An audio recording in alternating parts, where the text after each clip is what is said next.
I was reading in the news this week, somebody described what the world that we're in right now and used the term, it called it a polycrisis, just because there's crisis going on everywhere. And I saw somebody this week that I hadn't seen in a long time, and she said, everybody that I know is just really having a hard time and struggling and having their own personal polycrisis, it seems like.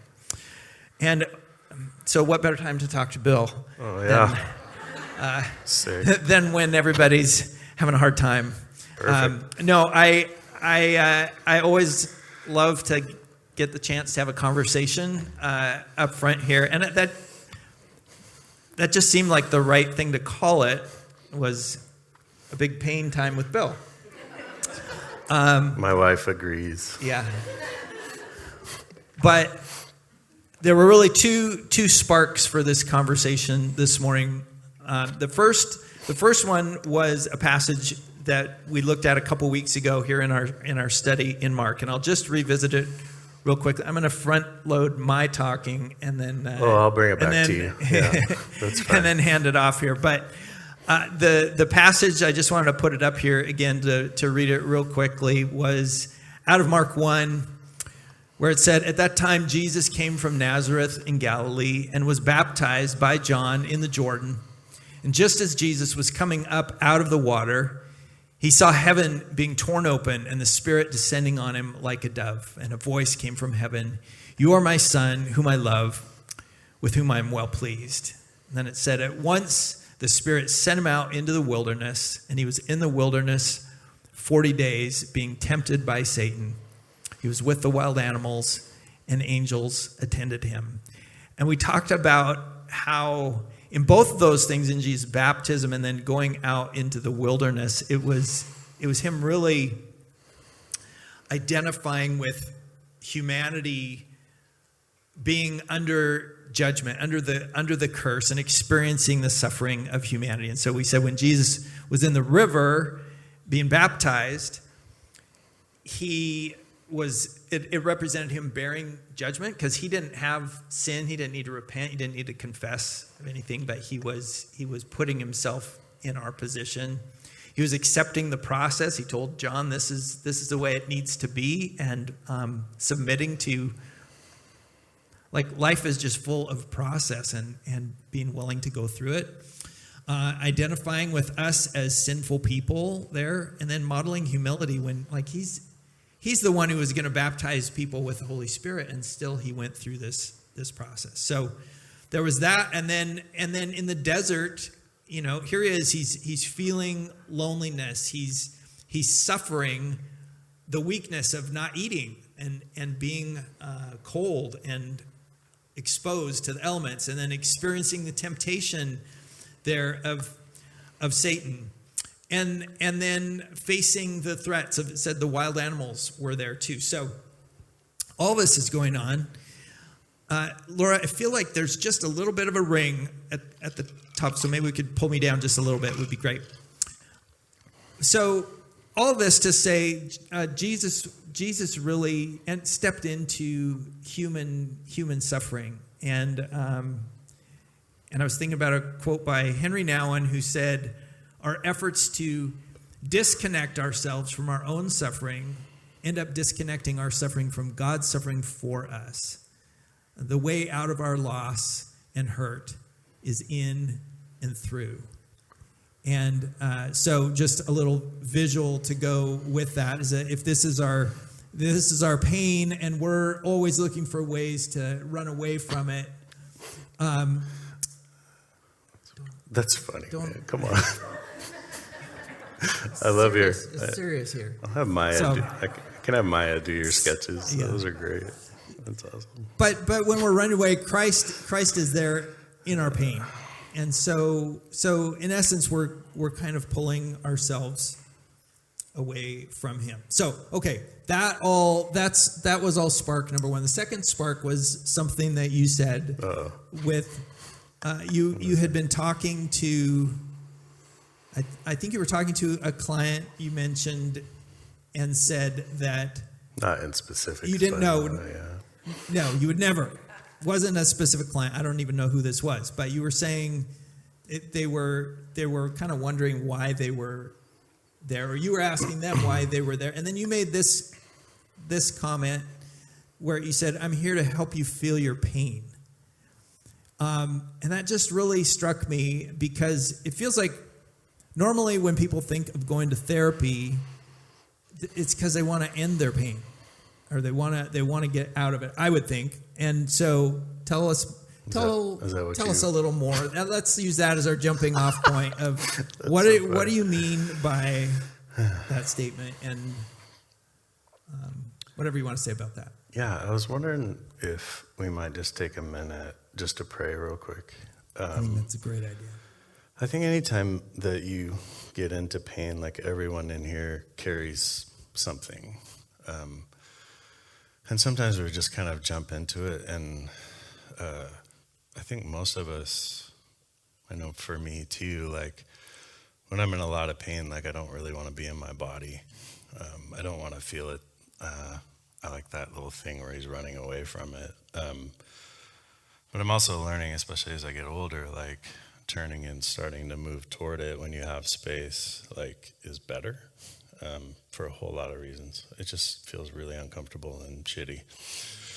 So I think praying about it is important just because we're stepping into things that are above and beyond me, all of it, all of us.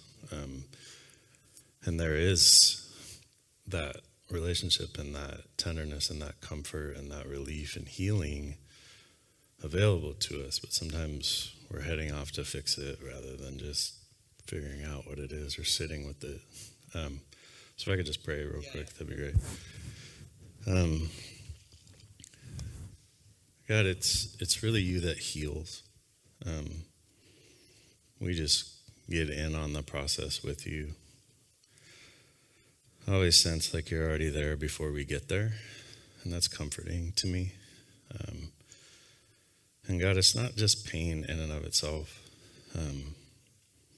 There's a relationship that we have with you that I think in some ways only pain really cements and reveals. So I'm grateful that you use that to draw us to you.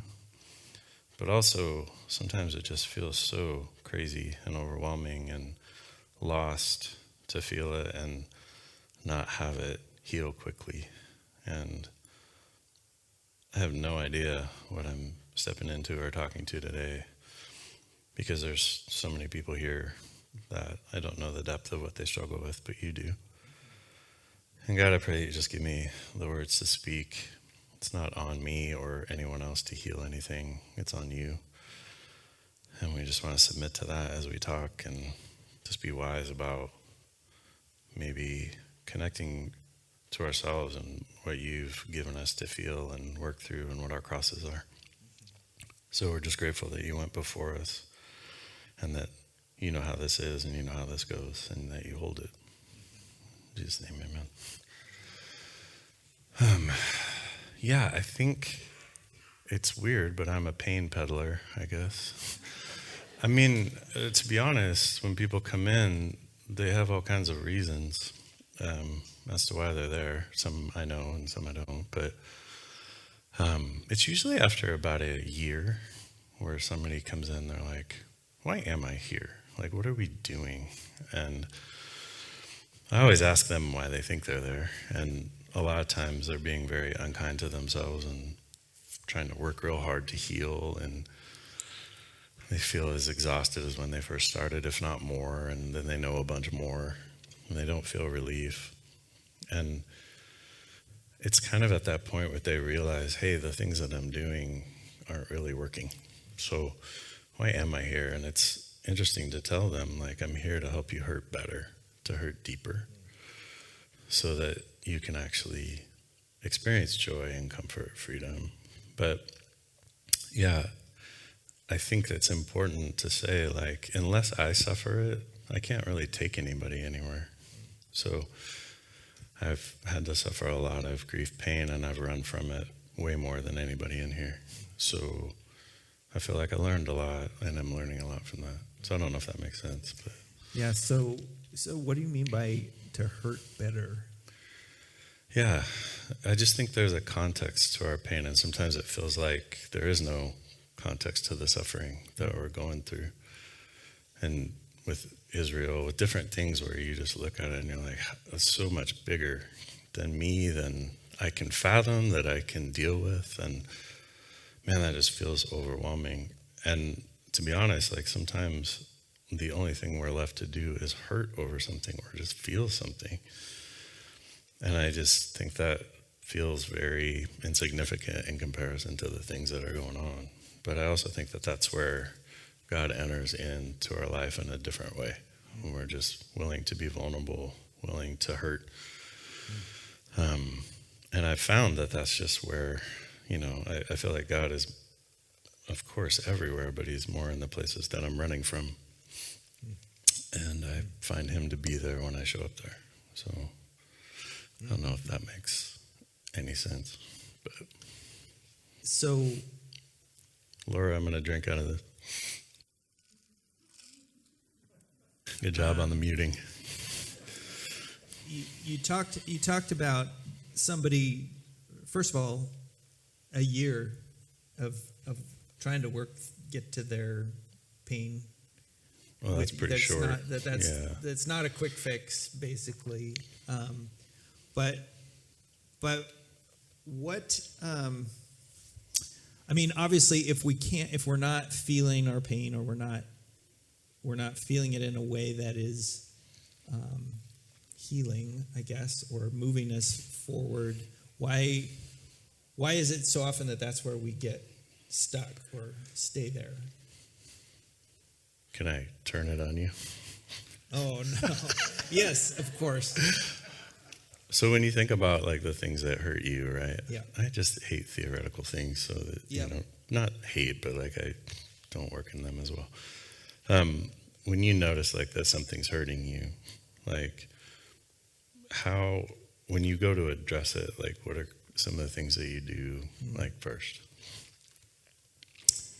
I already know the answer to these because I've been your friend for a long time. Yeah, I think first I would try to explain it away, or find a different way of viewing what's happening than maybe pain that I need to deal with. Yeah, that makes sense. And I think then I scramble for what I can do to fix it, like something like you said. You said people work hard trying to heal, and I think that's part of it. I will attempt to figure out, problem solve. I go into problem solving mode. And Absolutely, then, yeah. I don't know. Did I miss one? Yeah. No. I think I try to just keep functioning a lot and not feel it. Yeah. So yeah. Well, and I think the interesting part is I don't know what people have access to sometimes when they come in. So you may be bargaining with it. You can do the 5 stages of grief or whatever, but they're all over the place. And you can be in any one at any time. But I think you're right. Like, I think when we get hurt, there's something where we go to, something's wrong with me. Like, what did I do, or what should I have done to maybe not make that pain, Right. So bad. And then there's a shame that's associated with that. Like, well, if I wouldn't have, we do all this bargaining. One of the things that you didn't mention was like, be vulnerable, really. Like, Well, I don't go there first. well, that's the one you missed. But like, no, but it doesn't, that's not our first thing. Right. So I think, sometimes it takes a year to break down even what you've been doing just to protect yourself from what hurts you. Yeah. And the other thing is I don't know what I'm stepping into. So some people have a ton of pain that they're bringing into the room. Right. So if they don't have access to it, I'm not going to open it up. Yeah. Right. It's sometimes just what you're doing is kind of the way that God works with it, which is over time and just kindly leaving space for you to become aware of it even. Yeah. And then sometimes that's a couple years, right? Yeah, that's what I think is so, I don't know, amazing or humbling is how long I can go before suddenly seeing a new thing that needs healing, or that's the way forward, or even when I feel like I've been looking for it for a long time, and then I can see God's kindness actually in allowing me to get there at that pace. But I think sometimes it feels like cruelty when it takes a long time. Yeah, I was talking to my wife last night, and she was just saying, like, how sometimes when you're in pain and you're asking God to enter into it, it just doesn't feel like it happens very quick. And I think that's so right. And she was just saying where, the evil gets in on that. Like, well, why aren't you hearing an answer? Why aren't you getting better? Like, and then you start looking around. Well, that person's not struggling with it. They're not doing like that. They seem to be able to do it better. And I don't know, like when you suffer, it's this place where it brings up all these insecurities, all these anxieties, all this shame, like, why am I, what, and you think about it, we all know all these things that are true about God, but we're not embodying them sometimes just because they're so hard to live out. But that's where I see and have seen God enter in and just be so kind to me and just be patient and allow me to hurt and not be producing something, allow me to literally just feel like him taking care of me, loving me. But had I not experienced that pain or suffering, I don't think I ever would have experienced it that way. I think I would have just kind of been at a distance from it. So it really it's not a lack of faith that makes you struggle. It's not most of the time, it's just, pain is so hard and wily.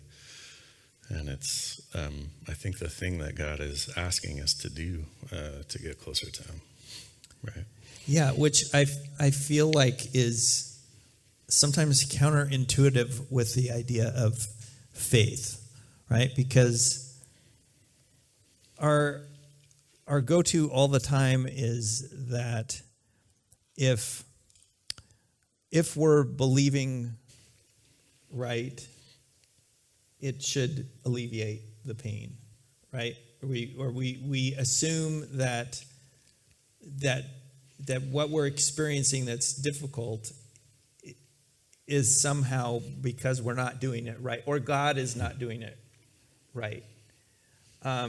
So, but it feels like when you really look at Scripture and you look at the story of the cross and what we're invited into, that feels the opposite of the gospel. But it seems like it's our natural default to assume that that's how it's going to work. Yeah, I agree. Why do you think that is? That Well, I just think it's paradoxical. Like, it's counterintuitive to allow something to hurt you and go deeper into it.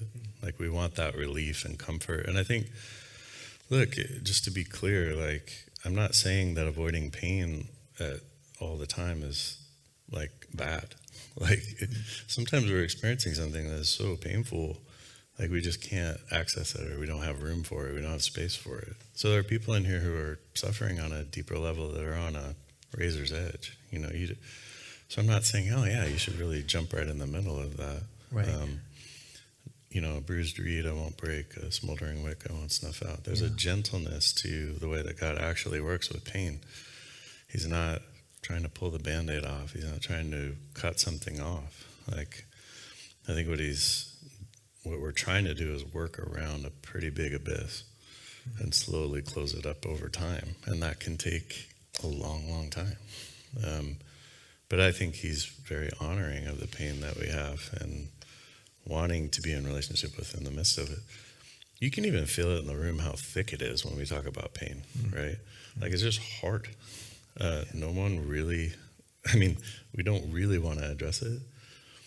But that's what I think is the paradoxical nature. Like, there's no shame in being human. Like, we want to run away from it. We want to comfort it. We want to relieve it. And all our problems kind of come out of that, if you really think about it. Yeah. But God isn't ashamed of our human nature, like ever. He loves us. So he understands that we're going to chase those things. Yeah. But he's in pursuit of us, regardless of what we do. So Yeah. there's a lot of hope in that. Yeah. To me. Yeah. You, I'm going to put another diagram up here. Oh, that's a good one. Not that. Yeah. That's always a good one. Yeah, it's coming true, isn't it? But so when we are with Christ, experiencing our pain and not avoiding it, you made a comment that when we're not doing that, that it makes our faith myopic and small, and that when we do that, it actually expands our world out. Mm-hmm. And I'm just curious if you can say a little bit more about that. Yeah, sometimes I think it's just awful, right? When we're experiencing pain, even if we're being loved in the midst of it. Yeah. It just feels uncomfortable and terrible. But that's not the end of that story. So it's super expansive. Like, pain actually has the potential to like expand us out into places of joy and relief and beauty and comfort. So there's these things when we're trying to avoid it that make us really small. And I feel like most of the time when I don't feel close to God around things like this, or other people are saying I don't see him, that's because they're running or avoiding, or sometimes don't even know that they're avoiding the pain that they're experiencing. What I have seen is when people allow that, even in small increments, right, they start to see life come back again. So it's interesting even how the body works. Like, it shuts down certain things when we're in a lot of pain, and so sometimes we don't get to feel it for a while. But when we do, there's a comfort, there's a relief. It's excruciating sometimes, but if we're willing to be uncomfortable, then we can grow. And I learned some of that in just special forces training, where your brain quits and your body shuts down way before you can actually need to stop what you're doing. And so when you would be in pain and things were burning, your brain is like, you need to quit. You need to stop doing that. It hurts. But then you have a giant sergeant in your face yelling at you to do 3 more, and you can, right? And then you can do 5 more, and then you can do 7 more. It's just you pushing your body to the point where it fails, and then pushing past that, you learn that your body can actually handle a lot more. When you're thinking about emotional pain, though, there's a fragility to that and an exposure and a vulnerability that most of us don't want to have. So it just sucks. Like, I'm going to open this up, and I'm worried that you're going to see me as a failure, or you're going to see that I'm worthless, or you're going to hear this shameful thing that happened. And the more that people open that up, then the more that they get to be themselves, the more that they get to quit running from themselves. They're not just running from the pain. A lot of times they're running from themselves. And themselves is where the pain is, if that makes any sense. Yeah. So I don't know if that answers your question. Yeah, in fact, you had another quote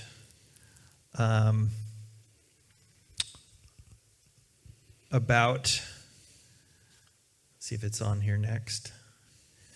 It said, if you can't connect with your body, you're not in conflict with the other person, you're in conflict with yourself. That was a good one. Does that make sense to anybody? Yeah. I mean, I don't even know if people... Can you say a little more about that?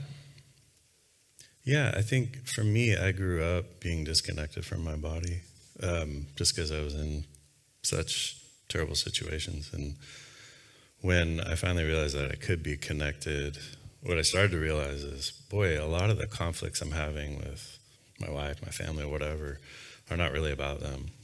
Like, I'm having a hard time connecting to me. And if I can't get to that, like, how am I supposed to be in relationship with you, or relationship with God, or relationship with myself, right? So I'm finding, like, really cool avenues to help with people, especially those in Christian faith who feel like I haven't really ever felt like I've connected to God. And what's interesting is they start realizing I was never really connected to myself that well, you know. And it's not that God can't, you know, override that or connect or whatever. It's just that we're not experiencing it in a very deep way. And I think that was the shift for me of like, oh, when I feel this in my body, it's very different than it just being in my head, you know. And for all of us, like, it feels safer to be in what we know rather than in what we feel. And then other times, if you're in just what you feel and you don't, you know, you can't think, that's awful too. That's a hell unto itself, right? Right. I think we have like 19,000 thoughts a day. So if you're going down every feeling and every road that a thought takes you, that's awful. Yeah. So I have to be present and show up first to be in a conflict with another person. And then if I show up and I'm present, is God going to work with that differently than if I'm disconnected? And I think the answer is yes. But with pain, that's the first thing. We want to dissociate, we want to disconnect, we want to get rid of it, we want to seek comfort. But maybe if we could start to shift back into allowing even a little bit, we'll start to build up a tolerance of facing what we're scared of or running from. And I think then the gospel gets real, right? Like, well, if I'm going to face this, I'm going to need a community, I'm going to need a higher power, I'm going to need love, I'm going to need support. So I don't know if that makes sense. Yeah. So what does that answer what you were asking about the quote? Or? Yeah, I think what I'm wondering is, like, what does it look like to not be connected to your body? Like, how do I know if I'm not connected? This is a good one to ask everybody. Yeah, that is a good question. Because everybody has a different way of doing it, right? How do you know when you're not connected to yourself? Anybody? You feel like you're outside of yourself. You just went. Yeah. Or like you're going through the motions. Yeah. Like. Yeah. When I'm just spinning up here, and yes. all of the information in the world is living in my head. Yeah. And it's not integrating. And for me, it means I'm not connected to my emotions either. Yeah. Because I'm shutting everything off from here down and yes. just hanging out. Yep. And it inhibits your connection to other people. Yeah. You can't connect if you're not connected. Right. Stop breathing. Yeah. Yeah, I had a really interesting phone call the other day with it was just a customer service. I was following up on a stupid little fee that was an error on the account, and the person talking to me was not letting me actually tell my story, and all of a sudden I couldn't breathe, and it took me back to a couple times when I was a kid, and I hadn't been able to explain myself, and I got in trouble for something that I hadn't done because I couldn't get it out. And so all of a sudden, but it's that whole thing of, like, just breath was gone there. But another one over here. Yeah. I was gonna say, like, when I'm not connected with my body, I feel like without God and therefore like without light. So I feel like my world is a little fuller and like That's a good description. Yeah. I used to say sometimes that it felt like there was a flat spot on my soul, and like I felt like I should be feeling something and I couldn't. Did you say like color? Yeah. That's so cool. That's a great way to describe it. Can you repeat hers? She has a tiny voice. We couldn't hear. Yeah. She basically said that it feels like when she's disconnected from God and life, and it feels duller. Is that that the color is not as vibrant there? I think. Oh yeah, go ahead. I was going to say, when I don't know what to do with an emotion or how to even think about it, there's always my refrigerator. Yes. I love that. Yes. Let's go. Right. Yeah. You and me both, like, for sure.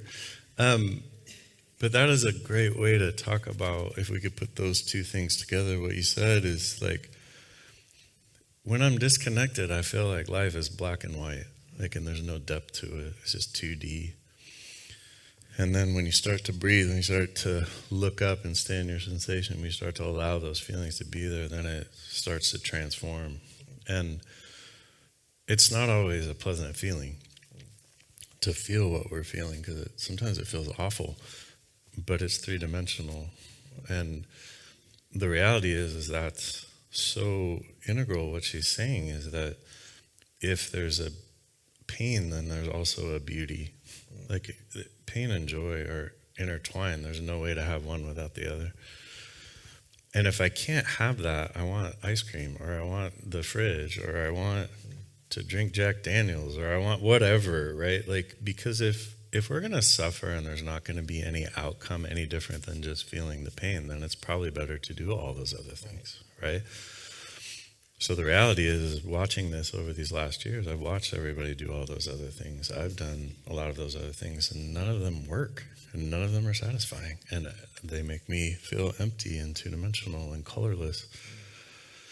And so it's, I don't get up in the morning going, woohoo, suffering. Like, that's not what I want to do.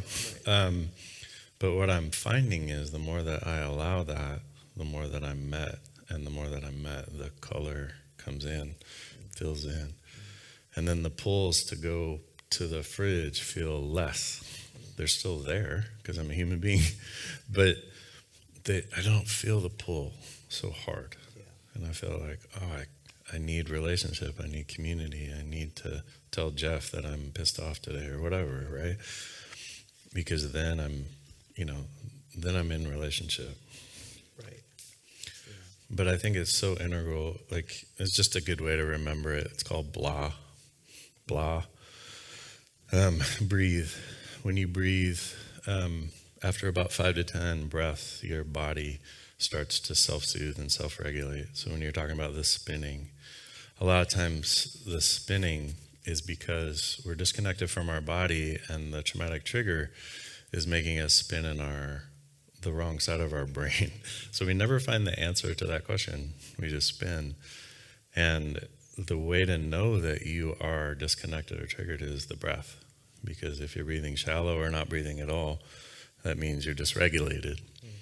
The second is looking up, and that, I'm not saying looking up into the stars, I'm just saying on the horizon. And the reason is, you're going to be in your 5 senses when you do that.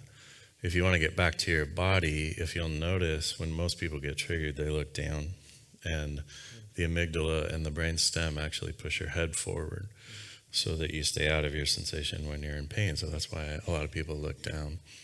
But if you can get back up here, you're in your 5 senses, so then it's harder to get out of your body. The last one is allowing, and allowing just means that, where do you feel it? Where do you notice it in your body? So most emotions will last 90 to 120 seconds, which means you're basically surfing a wave of feeling. So you'll get on that crest and then it'll drop. Most people don't want to endure pain because they don't think it's going to end. So I don't want people to get on the train of like, oh, we're going to be in pain for the next 5 years. That sounds awful, and I don't want to do it with you. But if you can do it a little bit incrementally, then that's what we're looking for. Just small shifts. Please, if you're with somebody that tells you to just jump into the middle of it, or you just need to feel it, blah, blah, blah, that's awful. Just do small incremental things so that you can build up not only space and room, but a tolerance to that feeling. The other part is, do not work with pain if you're not plugged into life. If you're not experiencing abundance or joy in some area of your life, please do not open up pain. That's overwhelming, and people can die, right? And people are very fragile that way. So please, here today, don't say, oh, just go jump into your pain and your life will be better. No. You need community. You need the space and room to do it. You need a higher power. And you need to have love around you. If you don't, then don't do that. And if you don't have that, find that. right? And there's no rush. God is not in a hurry. I've had so many people be mad at me, like, I've been seeing you for blah, blah, blah. And I'm, no. Yes. And what they find out is, oh man, I was in way more pain than I thought I was. I had no idea. It was like that story that you had about your dad and the gun. Yeah. You don't have to tell that if you don't want to. No, I can. I set it up for you. Go Yeah. ahead. No, there was. I shared this with Bill years ago, and I'm telling him this story from when I was 5, and I was out in our yard, and we lived in a little bit of a rough neighborhood, and there was my dad was going out. There was something going on, sort of a domestic situation in a car that was out in front of us, and my dad goes out, stands at the edge of our yard to confront this person, and a guy's coming down the road with a gun and all this, and so I'm watching all this from outside as my dad's doing this. My dad's just not backing down, and anyway, I'm describing this all to Bill at the time, and I'm kind of laughing because I'm going, yeah, if you knew my dad, this just feels funny to me. Like, and he's going, wow, it's actually really traumatic. And I was like, oh. And I'd never connected with the trauma of my experience, and so I don't know where we were going with. I just like when you tell stories. Yeah. Man. So anyway, no, I think we were going with it because sometimes the body can hide it from you. Yeah. Right? Yeah. The body will shut down because it's necessary, but the body doesn't forget what it is. Yeah. So, yeah. Yeah. I'm curious, you mentioned the 3 things people need of being community and space, and then a higher power. And I'm curious, I know you don't work exclusively with New Day clients, although we keep you pretty busy. But I'm curious what difference you have seen people who have Christ facing their pain versus not having access to Christ, and how would you describe how that shows up or looks different? Or Well, I think when I'm working with people, I don't care. right. And what's interesting is when I've worked with people who don't know Christ, at the end of our work, there's like, so then what's next? Right? Mostly. Or they get really curious as to why, like, well, why would I want to allow this? Or why would I want to feel this? And, of course, Washington State says I can't say anything about that. So I just smile and then I say it, whatever. But the idea is, like, I can't, my charge is to help people with what they're suffering with. And if they can alleviate that, then they can get back into life and be themselves. So I take my orders there. But I think what's interesting about New Day is it's marked by people who are willing to suffer and have been through a lot and have been willing to be authentic about it. And that's been a cool place for me to be, because I needed that. I needed a place where I could heal. I needed a church environment that was accepting, loving. So I don't know if that answered your question, but Yeah. No, I think I would love to just hear, like, if there's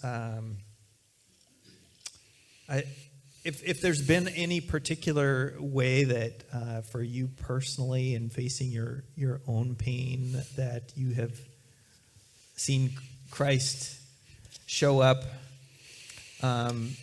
in a tangible way, that I don't know if anything comes to mind of we're talking about him entering into our suffering and giving meaning to it or meeting us in it.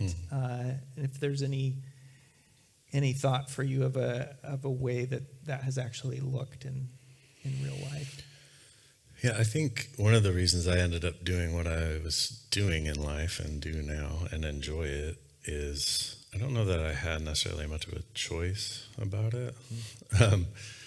My life was pretty much seeped in pain. So I could give you a million different things, but I think my dad's suicide was probably one of those things that I saw Christ and community and healing come out of. It was awful, and still is. But in terms of like the energy I had in the beginning, it's very different now. Like I miss him, I love him, I hate him sometimes. But there's a sense of being, and one of the things I hate in Christianity is when we're like, what's the lesson? What are you learning from that? Like, I don't. What's actually happening is I'm living my life. I'm living my life, and this is really hard. And that's where Christ has never been theoretical to me.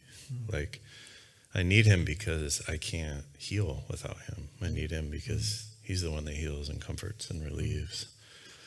And I feel like I was forced into a position to meet him in a different way because of my circumstance. So that transformational process is, I can't talk about the entirety of that here, but it was just far more intimate and far more, less about what happened to me and more about being known and being loved. I think I was just like, can we just relieve this or can we just overcome that? And I think God was just inviting me deeper into being loved because he knew that's what I needed. And I think I fought him for quite some time. I was just like, hey, I'm in pain. I don't want to be loved more. I want this fixed or whatever. But I think very soon after that, he started working on me that way. So I don't know if that makes that's sense. good. Thank you for sharing that. Because, I can't remember who said it. I think it was Muhammad Ali's trainer. He says, everything's great and you have a plan until you get punched in the face. And that's what it felt like. I got punched in the face. So it was like, okay, well, my plan sucks. So what's going to happen next? Because I can't think my way out of this. Like you said, I'm spinning. Like, I want to go to the fridge. I feel less color. Like, I can't connect to other people. All the things that you said are right. I just left.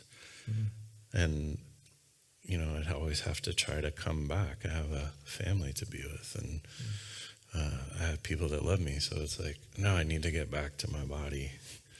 And, when there's so much pain there, I understand why people are out of their body. And then when I think about the society as a whole, they need to know that we can meet them where they are, and if we can't suffer, we can't meet them where they are, because they're in a deep amount of pain.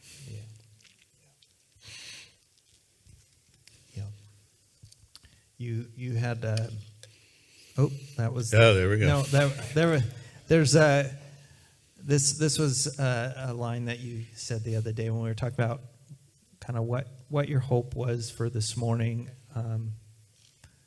That you want people to take comfort in knowing their uncomfortability is right. Do you want to say any more about that and what that means? Yes, but I also want to give people one more acronym, and you mentioned this with the fridge. So most people like cake. So if you want to write down cake, cake is curious, aware, kind, and empathetic. If you're going to open up something in your life, you need also to be that, which is, I'm curious about what's happening. Like, curiosity then kind of spurs awareness, like, oh, this is happening to me. And then that has to be met with kindness. That has to be met with compassion. And then empathy, right? Like, sometimes, like, when we're overwhelmed, triggered, whatever, we need to be empathetic to what's happening because probably didn't receive empathy. Also, self-contempt is where we protect ourselves the most. If I can go after myself and be mean to myself, then you can't get to me. So that unravels that stuff. Curious, kind, aware, empathetic. And I just think about how Jesus comes in those ways. Curious, kind, aware, empathetic, and meets us. Uncomfortability, there's no way to heal unless you're going to get uncomfortable. That's just how it is. And no matter what you do, whether it's running or lifting or whatever, if you're not uncomfortable at some point, then you just want to start breathing and become more aware, because there's some things that are probably there. But that uncomfortability, I think, is really good for us, rather than just being comfortable around things. And that doesn't mean you can't rest and settle down or whatever. It just means sometimes we need to let things and our body hear that we're going to do this other thing, even if it doesn't feel good. So, Let's see, do we have time for another question or two here? I think we do. Anybody, as you're listening, any thoughts or anything you'd want to ask Bill? or Jeff. Yeah, Ron? Yeah, I just wanted to say, my experience coming to Christ, I was leaving a religious hell. I was running from that for 25 years, but I was directed by a voice coming from me, when are you going to do something about it? So I started doing group therapy. Well, what that did is it made it possible, it cleared the ground for the gospel. So then when I came here, I could see true humility and truth in the gospel. And it had a massive effect. But I had to clear the ground first. I think that was gospel. That's good.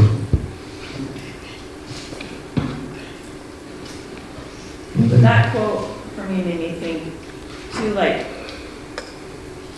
I hate pain. Oh my gosh, I hate pain so much, and I spend so much energy trying to get out of it. But that, like, I feel like the goal, I want my goal to be like this super like zen space where nothing hurts. But the reality is, like, the uncomfortability is right. Also dignifies the pain of the world. Like, it's like, if I'm like, if someone is, if something awful and traumatic is happening in front of my face and I don't feel anything, that doesn't mean I'm healthy. Like, that means I'm like numb. That's like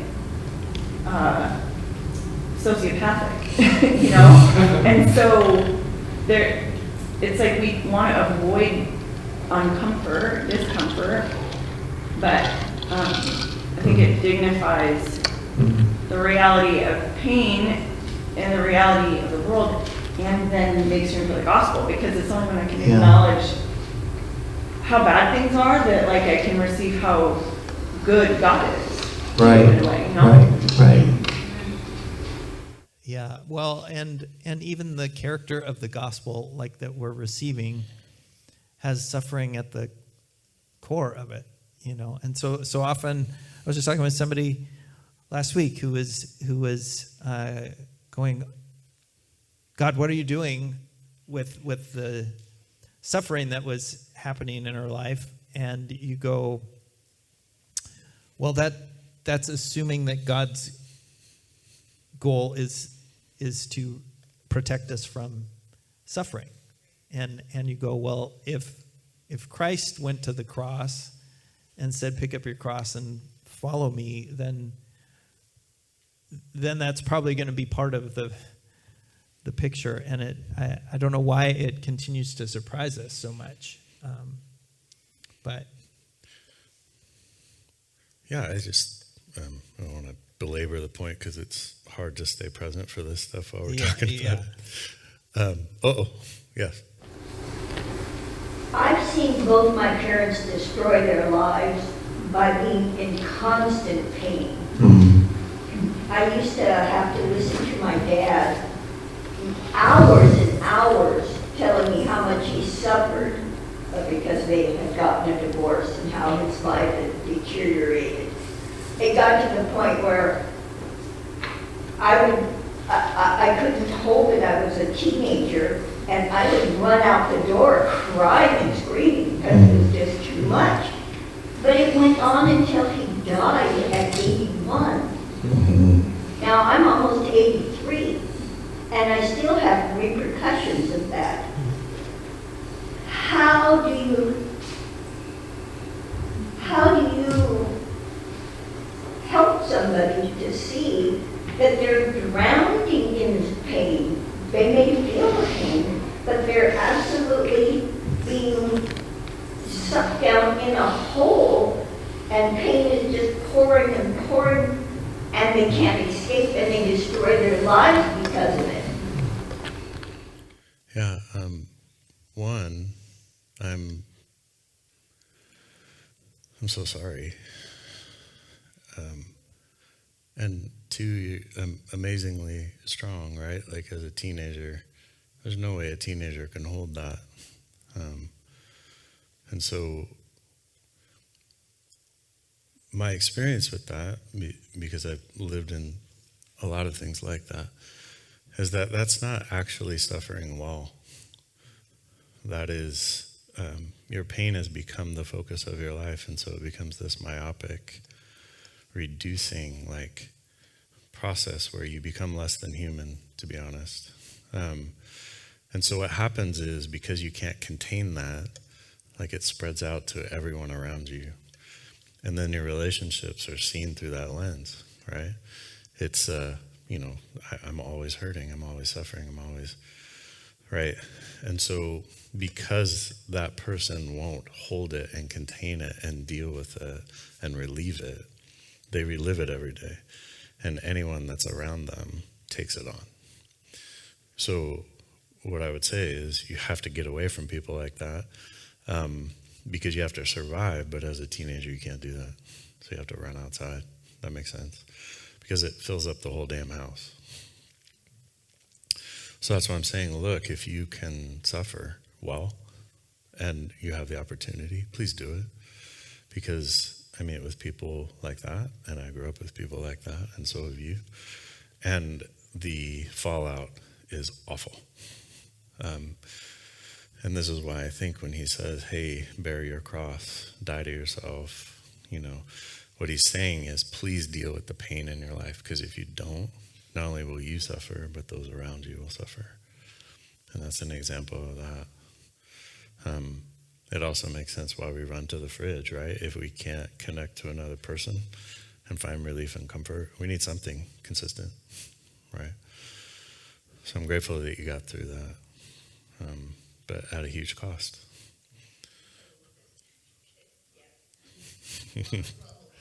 Yes, absolutely.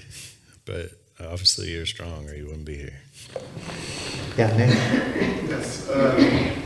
For someone in your position that's learned so much about the brain and the body and tools, what does it actually mean for you to feel comforted by Christ rather than just through the tools and things that you've learned? Yeah, I think initially that made me a little crazy because I knew too much about stuff. And so it kind of fed into the way that my brain works, and the way I grew up, which was just stay in your head and figure it out. I think what it has actually done is deepen and accentuated my understanding of Christ, but also my experience of him in my body.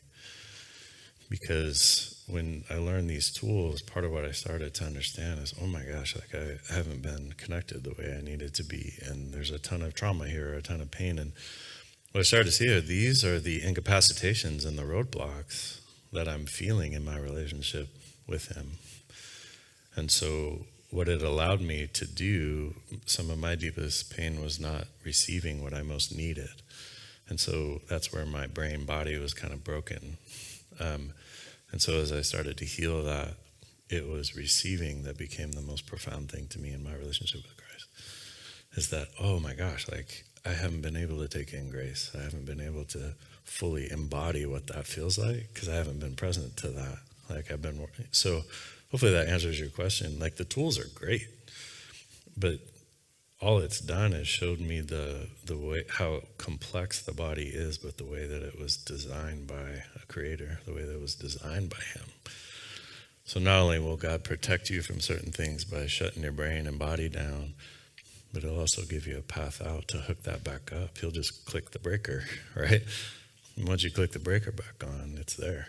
And by the way, that's not perfect. Ask my wife, like, live with me for a while. It's not easy. But the big pain, right? But the reality is it's so much sweeter. And what I want for everyone is just what I've received. That's by no means perfect or better than anyone else. It's just deep and it's loving. That's why I can work with anyone. That's why I even do what I do, because this job is crazy, right? Like, to help people with things that you can't fix. But what I've found is people just want to know that they're loved, that they're seen, that they're understood, and that you care, so they can have the context to heal it. And then God does the healing. I don't know if that makes sense, but it's cool to be a part of.